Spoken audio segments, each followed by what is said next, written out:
We are imposing sanctions. The UK is sanctioning the following sanctions. I'm authorizing additional strong sanctions. 2022 সালে Russia যখন ইউক্রেনে সামরিক আগ্রাসন শুরু করল, তখনই পশ্চিমা বিশ্ব, বিশেষ করে যুক্তরাষ্ট্র ও ইউরোপীয় ইউনিয়ন একযোগে রাশিয়ার বিরুদ্ধে কঠোর অর্থনৈতিক নিষেধাজ্ঞা আরোপ করে। রাশিয়ান ব্যাংকগুলোকে আন্তর্জাতিক লেনদেন থেকে আংশিকভাবে বিচ্ছিন্ন করা, বেশ কয়েকজন প্রভাবশালী রাশিয়ান ধনকুবেরের বিদেশি সম্পদ ফ্রিজ করে দেয়া, রাশিয়ান তেল ও গ্যাস আমদানি সীমিত করা, এই সবই ছিল সেই নিষেধাজ্ঞার অংশ। পশ্চিমাদের কাছে এটা ছিল সামরিক শক্তির প্রয়োগের বিকল্প।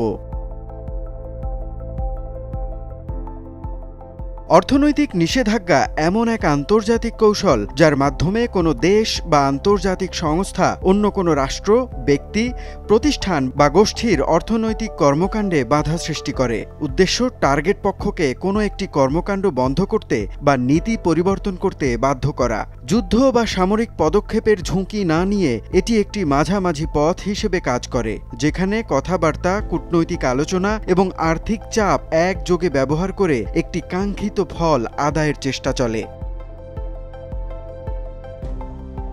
অনেকগুলো কারণেই নিষেধাজ্ঞা আরোপিত হতে পারে। মিয়ানমারের সামরিক জান্তার উদাহরণ ধরলে দেখা যাবে, তারা যখন জনগণের উপর নিপীড়ন শুরু করল আর গণতান্ত্রিক প্রক্রিয়াকে বাধাগ্রস্ত করল, তখন আন্তর্জাতিক সম্প্রদায় নিষেধাজ্ঞা আরোপ করল। আবার কোনো গোষ্ঠী যদি সন্ত্রাসী কর্মকাণ্ডে জড়িত হয়, তাহলে তাদের অর্থের যোগান বন্ধ করতে আর্থিক নিষেধাজ্ঞা আরোপ করা হয়।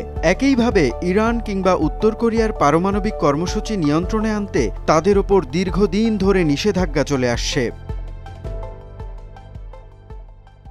নিষেধাজ্ঞা কখনো গোটা দেশের উপর আরোপ করা হয়, কখনো লক্ষ্যবস্তু হয় বড় কোনো অর্থনৈতিক খাত, কখনো নির্দিষ্ট ব্যক্তি বা প্রতিষ্ঠানের উপর চাপ সৃষ্টির চেষ্টা চলে। উদাহরণ হিসেবে যুক্তরাষ্ট্রের কিউবার উপর দীর্ঘমেয়াদী নিষেধাজ্ঞা দেখা যেতে পারে, যার ফলে কিউবা যুক্তরাষ্ট্রের সঙ্গে ব্যবসা বাণিজ্য করতে পারে না। আবার দুর্নীতিবাজ কোনো কর্মকর্তার বিদেশি সম্পদ জব্দ করা বা তার ভ্রমণে বাধা দেয়া, এগুলোও নিষেধাজ্ঞারই একটা রূপ। এতে সাধারণ মানুষের উপর তুলনামূলক কম প্রভাব পড়ে, কিন্তু যে টার্গেট থাকে কোনো না কোনোভাবে চাপে রাখা যায়।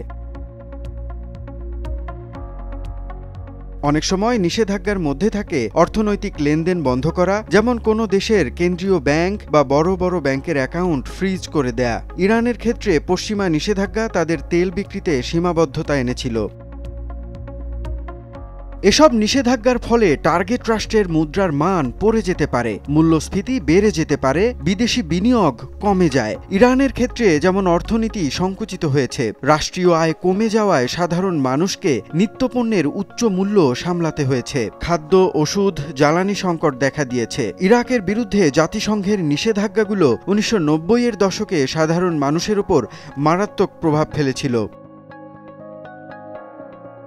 নিষেধাজ্ঞার আরেকটি বড় প্রভাব হলো টার্গেট দেশ আন্তর্জাতিক অঙ্গনে একঘরে হয়ে যেতে পারে। রাশিয়ার ক্ষেত্রে ক্রাইমিয়া দখল বা ইউক্রেনে আগ্রাসনের পর তারা পশ্চিমা বিশ্বে ক্রমেই একঘরে হয়ে পড়েছে। মিয়ানমারের সামরিক সরকারও আন্তর্জাতিক মঞ্চে অন্তরীণ অবস্থায় রয়েছে। এতে কূটনৈতিক সম্পর্কের অবনতিতে তাদের পক্ষে সহায়ক বা সমর্থন পাওয়া কঠিন হয়। তবে নিষেধাজ্ঞা কখনো কখনো টার্গেট দেশকে আরও বিকল্প জোটে ঠেলে দেয়, যেমন রাশিয়া এখন চীন বা ইরান সমর্থিত অক্ষের দিকে ঝুঁকছে। এই অবস্থান দীর্ঘমেয়াদে নিষেধাজ্ঞা আরোপকারী দেশগুলোর প্রভাব কমাতে পারে। The sanctions are not working. Today's economic report from Russia bears that out. The economy has been hit with 16,500 sanctions targeting energy, finance, defense, logistics, aviation. নিষেধাজ্ঞার সাফল্য সবসময় সহজে মাপা যায় না। অনেক ক্ষেত্রে নিষেধাজ্ঞা আংশিক সফল, অর্থাৎ নির্দিষ্ট লক্ষ্য পুরোদমে অর্জিত না হলেও কিছুটা পরিবর্তন আনতে পারে। ইরান পারমাণবিক কর্মসূচি বন্ধ করেনি ঠিকই, তবে একসময় সমঝোতা চুক্তিতে স্বাক্ষর করেছিল নিষেধাজ্ঞা কিছুটা লাঘবের আশায়। আবার কোনো কোনো নিষেধাজ্ঞা কেবল বার্তা দেওয়ার জন্য। সন্ত্রাসী গোষ্ঠীগুলোর সঙ্গে যুক্ত ব্যক্তিদের উপর আর্থিক নিষেধাজ্ঞা বসিয়ে বিশ্বের কাছে এই বার্তা যায় যে সন্ত্রাসকে সহ্য করা হবে না। নিষেধাজ্ঞার ফলে কিছু দেশ বিকল্প আর্থিক ব্যবস্থা গড়ে তোলার চেষ্টা করে, যেমন অতিরিক্ত মার্কিন নিষেধাজ্ঞার প্রভাব এড়াতে ডলারের ওপর নির্ভরশীলতা কমানোর চেষ্টা করে যাচ্ছে রাশিয়া, চীন, ইরান সহ অনেক দেশ। দীর্ঘমেয়াদে এটি নিষেধাজ্ঞা আরোপকারীর অর্থনৈতিক ক্ষমতাকে ক্ষুণ্ণ করতে পারে।